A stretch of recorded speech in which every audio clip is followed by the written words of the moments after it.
Congress party को जनता ने बार बार नकारा है, लेकिन इसके बावजूद भी कांग्रेस पार्टी तुष्टीकरण की राजनीति से बरआमदा है और तुष्टीकरण की राजनीति से बाज नहीं आ रही है।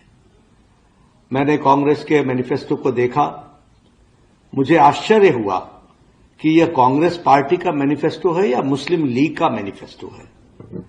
देश को बांटने के लिए और सत्ता को हथियाने के लिए कहां तक कांग्रेस पार्टी जा सकती है, इसका अंदाजा नहीं लगाया जा सकता। जिस मुस्लिम लीग ने 1929 में धर्म के आधार पर आरक्षण की बात कही थी, आज उसी बात को कांग्रेस पार्टी दोहरा रही है।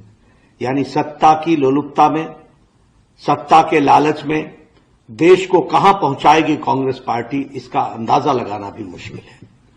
आज माइनॉरिटी के लिए जिस तरीके से धर्म के आधार पर आरक्षण की बात हो रही है और जो 50% से अधिक आरक्षण की बात है, वो किसके लिए आरक्षण करने की बात कर रही है, कांग्रेस पार्टी को यह स्पष्ट करना पड़ेगा। और मैं ये भी कहना चाहता हूं, देश भूल न जाए, यूपीए की सरकार में इन्होंने एक ऐसा कानून बहुसंख्यक समाज के खिलाफ बनाया था जो पार्लियामेंट से पास नहीं हो सका, लेकिन कांग्रेस पार्टी की मंशा साफ हुई थी।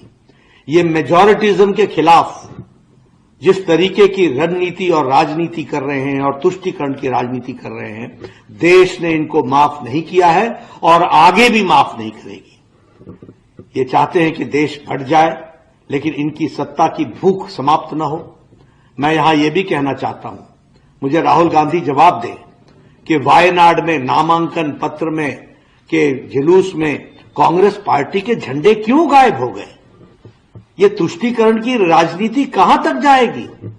सिर्फ मुस्लिम लीग को भाए ना, इस कारण से कांग्रेस पार्टी अपने झंडे तक को हटा दे। यह देश बांटने की जो चाल है और तुष्टीकरण के आगे जो घुटने टेकने का इनका रवैया है, इसको देश माफ नहीं करने वाला है। कांग्रेस को अपने घोषणा पत्र के अंदर जिस तरीके से तुष्टीकरण के बारे में उन्होंने कहा है और जिस तरीके से उन्होंने आरक्षण के बारे में कहा है, उसका स्पष्टीकरण देना पड़ेगा। देश को बताना पड़ेगा कि देश में इस तरीके की राजनीति जो सत्ता के लोलुपता में आप एक समाज को बांटने का प्रयास कर रहे हो, उसको देश कदापि माफ नहीं करेगा। कांग्रेस को उसका जवाब देना पड़ेगा।